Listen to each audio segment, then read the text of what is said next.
No Via Justiça de hoje, nós vamos falar sobre os impactos do novo CPC no direito do consumidor. Também na pauta, o alerta do PROCON-MG, órgão integrante do Ministério Público de Minas Gerais, sobre falsos sites de compras. Nossos convidados, a juíza Cláudia Helena Batista, do Juizado Especial das Relações de Consumo de Belo Horizonte, e o advogado Bruno Lever, especialista em Direito do Consumidor e integrante da Comissão de Direito do Consumidor da OAB de Minas Gerais. Numa parceria da TV Assembleia com a Mages, a Associação dos Magistrados Mineiros, o Via Justiça está começando.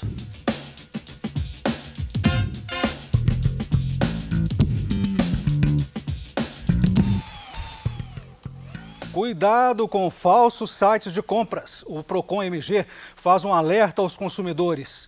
Doutor Bruno, como os estelionatários dão o golpe através destes sites falsos? É muito comum os estelionatários se valerem de características próprias que o consumidor busca para a segurança, como marcas, como muitas vezes um próprio telefone. O telefone não basta. Então, tem bancos que copiam sites de empresas oficiais, de bancos, e fazem o consumidor ter uma confiança falsa. Então, por isso é muito importante que o consumidor observe não só a marca do site, não só aquela credibilidade da própria marca, mas veja endereço físico, além do telefone também o CNPJ, dados legais, e tente localizar essa empresa e ver se ela é uma empresa séria, uma empresa com sede física. Alerta do PROCON e outro tema do programa, impactos do novo Código de Processo Civil no direito do consumidor. Quais são esses impactos, doutora Cláudia? Prazer estar aqui de novo com vocês. Eu acho que a principal inovação e que esperemos dê um resultado muito bom são as chamadas demandas repetitivas. Nós sabemos que o consumidor no Brasil, ele enfrenta problemas de massa. São as mesmas empresas, os mesmos fornecedores em áreas ou nichos do mercado que há muitos anos o consumidor vem penando com elas, né? A gente pode citar a telefonia, o sistema financeiro. E há, com o novo código, uma maior previsibilidade de segurança jurídica, de poder resolver essa questão de uma vez, né, ao invés das demandas individuais. Para te dar um exemplo, a questão das tarifas nos contratos de financiamento de veículo, ela já foi afetada e estão suspensas essas ações, que são milhares, né, todos que adquiriram um veículo financiado, de um modo geral, entraram na justiça para recorrer dessas taxas, e isso está afetado pelo STJ. Agora vamos ver se os julgamentos não demoram para isso ser resolvido de uma vez. Doutor Bruno, no caso dos falsos sites de compras, por que os consumidores não percebem que se trata de golpe? Porque muitas vezes o consumidor é seduzido por excelentes ofertas, é seduzido por sites muito similares aos originais. Ele ali recebe um bom tratamento, é incitado a colocar dados, e aí nós alertamos para os dados que são pedidos pelo site, porque às vezes ele é incitado a colocar dados pessoais que não tem nada a ver com aquela compra que ele está fazendo. Então, o principal cuidado é desconfiar de ofertas vantajosas demais, desconfiar de prazos de entrega muito exíguos, promete entregar o produto na hora, e também desconfiar de tudo aquilo que foge um pouco do padrão, do comum, né? Ver que a internet também não faz milagre. Problemas que ele tem na loja física, ele pode ter também no meio virtual. Então, desconfiar principalmente dos estelionatários.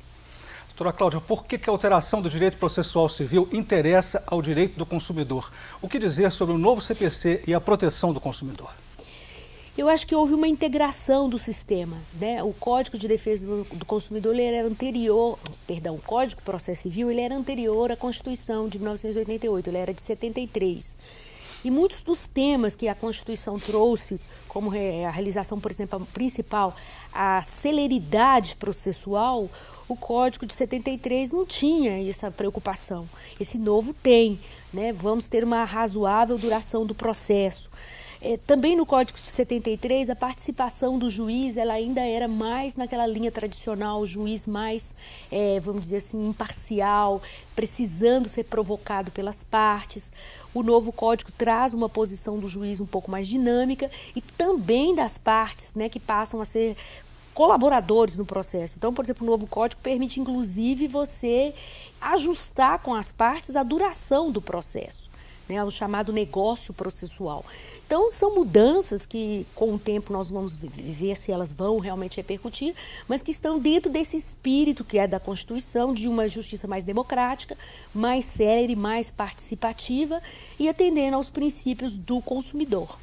Doutor Bruno, por que os sites de comércio virtual famosos, né, eles podem ser clonados? O senhor não acha que eles deveriam ter um sistema anti-clonagem ou isso é impossível? Eles até têm sistemas anti-clonagem, mas é consenso entre os especialistas que é impossível um sistema 100% seguro. Hoje qualquer sistema pode ser fraudado. É claro que o consumidor ele tem que adotar algumas precauções, assim como o site. Então ele deve procurar sites que usem aquele endereço HTTP, que tem aquele cadeadinho colorido, fechadinho. Isso é um bom indicativo para ele. É um site que faz uma criptografia das informações, assegura que terceiros tenham dificuldade, eu não vou falar que não consigam acessar, mas que tenham dificuldade de acessar as informações que estão sendo trocadas entre consumidor e site. Mas não há um sistema 100% seguro. Por isso que é importante que o consumidor saiba que em caso de danos, violações aos seus dados pessoais, acesso aos seus dados bancários, é claro que aquele site poderá ser responsabilizado. Afinal de contas, a responsabilidade dele, do site, é objetiva, independente de culpa. Doutora Cláudia, como o novo CPC veio facilitar ações que envolvem o direito do consumidor? De um modo geral, eu ainda acho que a grande legislação para o consumidor é o Código, é o Juizado Especial, é a Lei 9.099, né, a Lei dos Juizados, porque esta lei, ela permite ao consumidor individual em pequenas ou grandes demandas, no sentido do valor, serem resolvidas rapidamente. O código, o novo código, ele permite, ele faz um trabalho melhor, por exemplo, com as ações coletivas, né, que passam a ter um tratamento um pouco melhor colocado no novo código para poder ter o efeito erga omnes, que seria aquele efeito para parar todas as ações e elas adotarem, e também a chamada tutela de evidência, que é uma novidade que o código traz, em que quando a pessoa entra com uma ação que é evidente aquele direito material, eles costumam dar um exemplo, por exemplo, da inscrição indevida nos órgãos de proteção ao crédito. Se aquela inscrição é realmente indevida e tal, o juiz já pode dar uma tutela de evidência, por exemplo, arbitrando a indenização de plano. E se depois, no decorrer da instrução, aquele arbitramento for aceito ou de alguma forma não for contestado, aquilo já se torna, vamos dizer assim, o direito da pessoa, e isso facilitaria a defesa do consumidor. São instrumentos que estão aí colocados, mas que nós vamos ver se eles realmente vão funcionar nesse sentido com o amadurecimento da doutrina e da jurisprudência, que nesse momento ainda está muito incipiente. A tutela da evidência é coisa nova, então, na jurisprudência? Sim, entre nós é uma coisa nova. Nós tínhamos as tutelas de urgência, tínhamos um processo cautelar, e isso tudo desapareceu no novo CPC. Hoje nós temos só, vamos dizer assim, a teoria das tutelas, de um modo geral. E essas tutelas passaram a ser tutelas de evidência, tutelas de urgência, num mesmo tratamento jurídico que modificou a forma como a gente lidava com os processos que a gente chamaria de antecipação do direito material que a parte está pedindo, que é isso que a tutela faz. Era muito comum, por exemplo, você ter um problema de interdito proibitório, por exemplo, uma construção que estava afetando o seu direito ali. E você entrava com essa ação e pedindo, por exemplo, para paralisar aquela obra, e depois é que você ia entrar com a ação principal e tal. Isso tudo já não existe mais, né? Hoje você já pode entrar com a ação principal e pedir essa tutela no bojo do processo. Para a gente fechar esse bloco, doutor Bruno, é possível reaver o prejuízo com o pagamento indevido de boletos falsos? É possível, desde que o consumidor não tenha tido culpa pela fraude. O que eu quero dizer com isso? O consumidor, ele, quando entra no ambiente da internet, ele está num ambiente novo, um ambiente que ele desconhece, e é claro que isso não exonera ele por completo de responsabilidade, ele também tem que ser responsável. Então, uma coisa que se exige dele é ter antivírus, é ter firewall. E também se exige dele que tenha cuidado onde ele acessa a internet e bota os seus dados pessoais. Por exemplo, não é recomendável acessar dados bancários, acessar redes sociais em lan houses, em redes de Wi-Fi pública. Agora, se o consumidor não se resguarda e com isso acaba facilitando a aplicação do golpe, pode ser caracterizada a sua culpa concorrente. E ele até ser indenizado, mas não pela integralidade do prejuízo que ele teve. Mas se o consumidor segue o seu rito adequado, ele respeita as suas responsabilidades, é claro que aí a responsabilidade é objetiva do fornecedor. O Via Justiça faz agora um rápido intervalo e voltamos em instantes.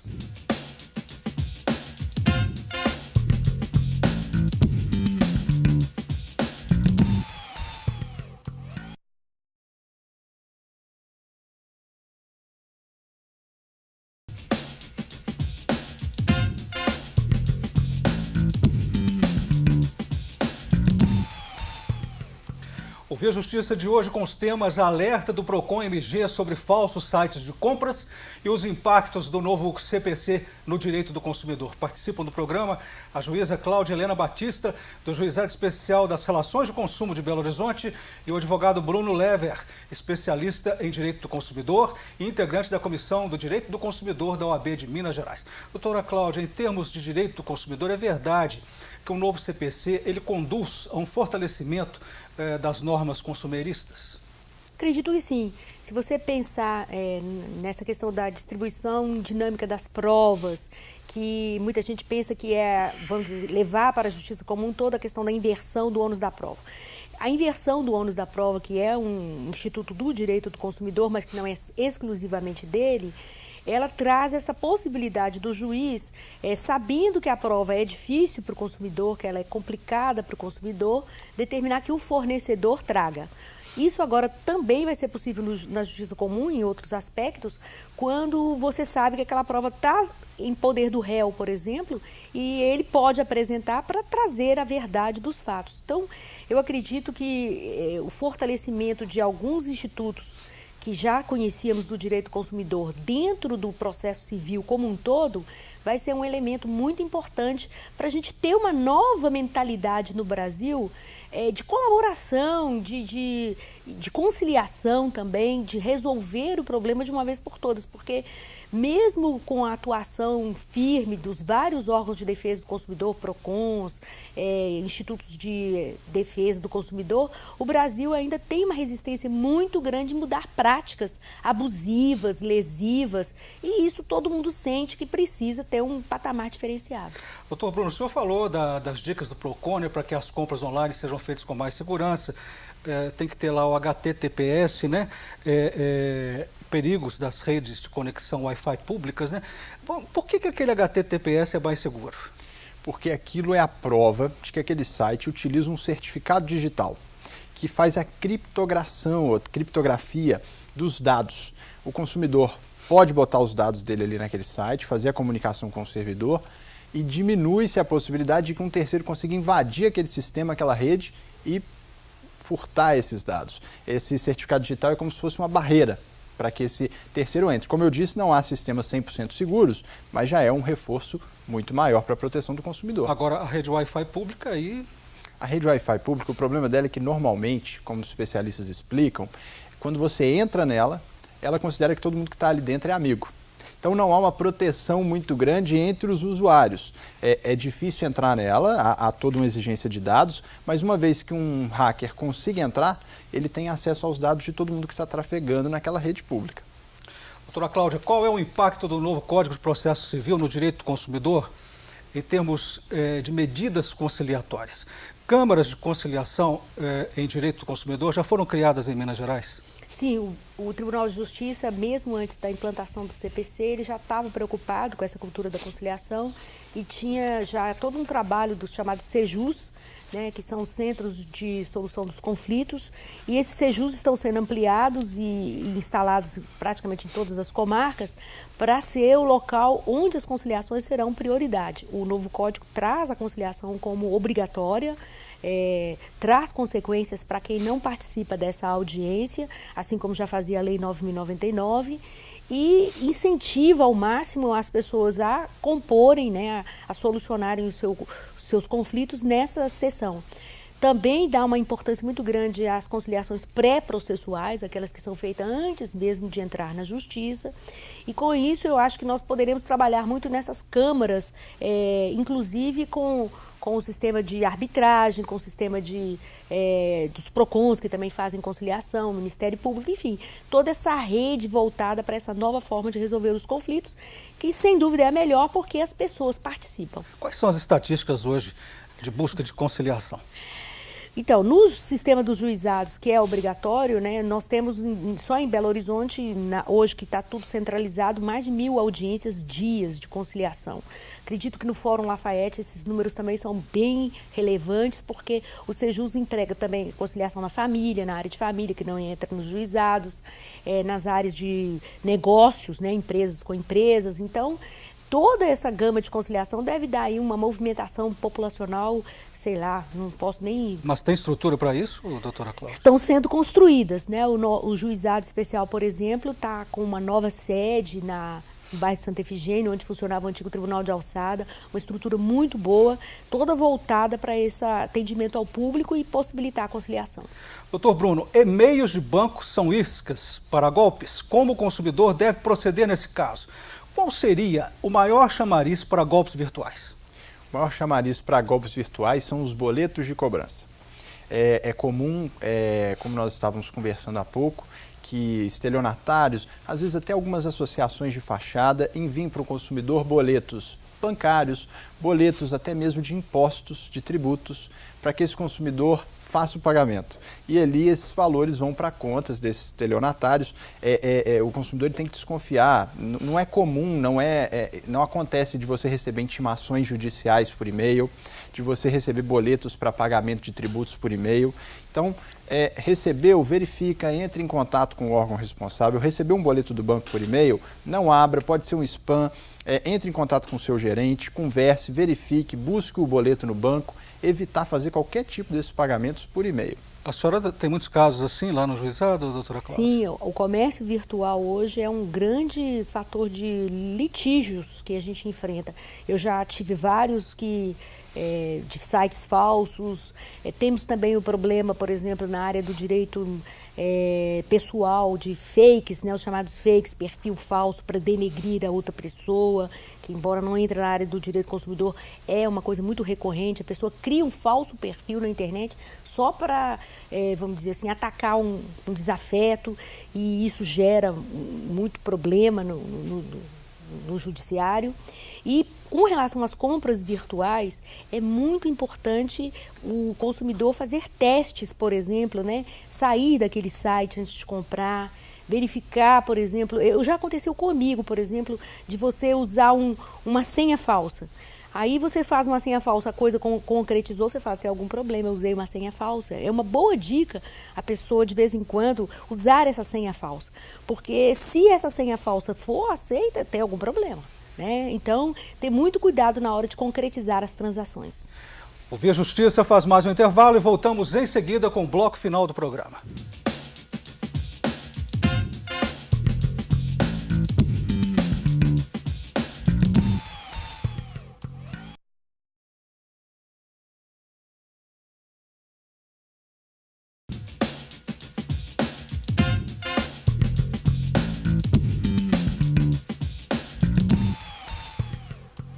Via Justiça, o alerta do PROCON-MG sobre falsos sites de compras e os impactos do novo CPC no direito do consumidor.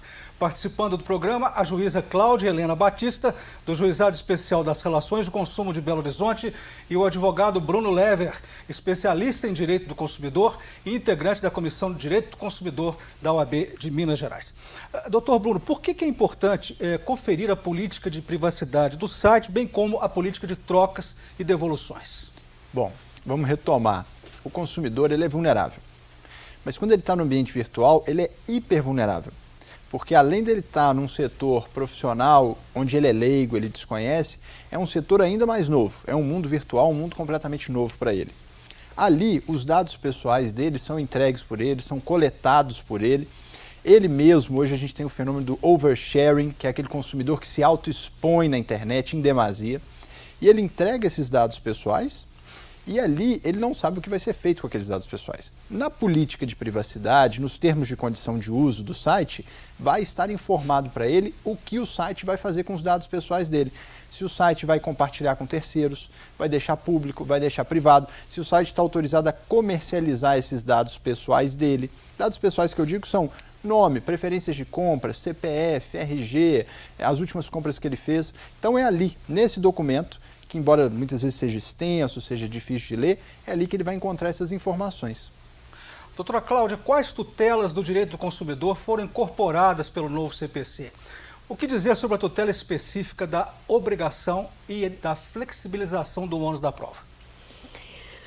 Pois bem, nós como o doutor Bruno bem falou, o consumidor ele é entendido como uma parte vulnerável na relação de consumo, porque ele que está sujeito às práticas abusivas, ele que está sujeito muitas vezes a uma situação, vamos colocar aí, recente, de planos de saúde, de quebra de um segmento onde ele vem pagando a sua contraprestação e de repente o segmento tem uma quebra, ele fica sem atendimento e hoje as relações dos fornecedores são muito...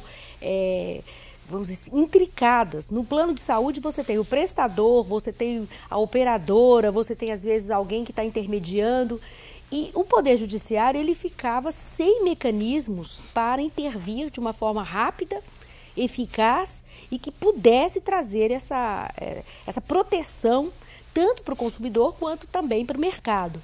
As tutelas, elas têm essa possibilidade. As tutelas elas podem ser de evidência, elas podem trazer a segurança para bloquear valores daquele fornecedor, determinar que condições que precisam ser tomadas sejam feitas imediatamente. Então, o mecanismo das tutelas está muito ligado à efetividade da justiça e vamos dizer assim, a duração razoável do processo, que são dois requisitos muito importantes da nova ordem do processo civil.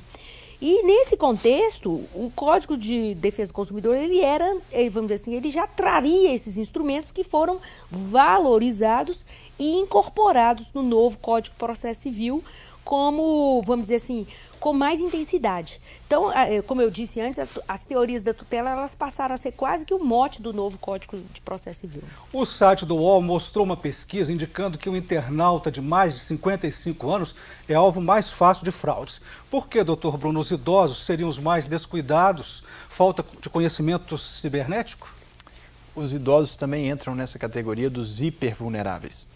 Apesar de todo consumidor ser vulnerável, alguns por características pessoais, como a idade, são hipervulneráveis, eles estão mais sujeitos. E nesse ambiente virtual não é diferente. O idoso tem pouco contato com essa nova tecnologia.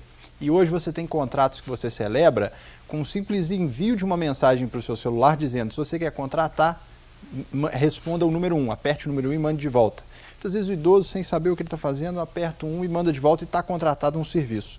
E também é muito comum que familiares peçam esse idoso, a gente conhece o caso dos créditos consignados, né? Peçam esse idoso para servir ali por causa do provento de aposentadoria dele, pegar um empréstimo pessoal, pegar um crédito consignado. Esse idoso, infelizmente, ele é muito vulnerável e muitas vezes não acha que é. E aí é que está o grande problema. Por não achar que é, ele navega na internet sem auxílio, sem instrução e é comumente vítima de golpes. A gente está chegando ao final do programa, vamos partir para as considerações finais, começando com a senhora, doutora Cláudia. Eu acho que o Brasil, nesse momento de crise, momento de redefinição da sua vocação, do seu trabalho, ele tem que ter essa cultura do diálogo, cultura da conciliação e acreditar nesses princípios que informam a democracia no Brasil. Participação, boa-fé, vamos dizer assim, esse olhar para o outro na relação que permita a construção de uma sociedade mais fraterna. Nós não podemos continuar com essa ideia de litigiosidade excessiva que o Brasil está vendo. No Brasil, tudo está sendo judicializado e o judiciário ele não é o órgão, ele não é o poder para resolver os problemas da sociedade. Quem resolve os seus problemas é a própria sociedade. Nós estamos em transformação, estamos em construção, mas é preciso que as pessoas entendam que elas são participantes e, vamos dizer assim, protagonistas deste momento e elas é que são as responsáveis pelas nossas escolhas. O senhor agora, doutor Bruno. Gostaria de deixar uma reflexão para todos que estão nos assistindo. Tem uma frase famosa que diz que se o produto é grátis, o produto é você. O que significa isso? Muitas vezes a internet ela traz para a gente aplicativos, serviços maravilhosos e muitas vezes sem um custo aparente, sem um custo financeiro. E o consumidor então baixa esse programa, baixa esse aplicativo. Por que a frase se o produto é grátis, o produto é você? Vamos pegar as redes sociais. O consumidor não paga nada para as redes sociais, não tem uma vantagem financeira econômica direta. Mas as redes sociais lucram com a comercialização dos dados pessoais que o próprio consumidor entrega para ela, como preferências pessoais, de viagens. Então, ficar muito atento. Às vezes um aplicativo de lanterna te pede um dado do nome da sua mãe, por exemplo. Não tem nada a ver com o serviço que você está contratando. Desconfie, tome cuidado nesse ambiente virtual. Muito obrigado ao senhor, muito obrigado à senhora pelas participações. O Via Justiça de hoje termina aqui. Este programa é uma parceria da TV Assembleia com a Magis, a Associação dos Magistrados Mineiros. Contato pelo e-mail viajustiça@magis.com.br. E até o nosso próximo encontro.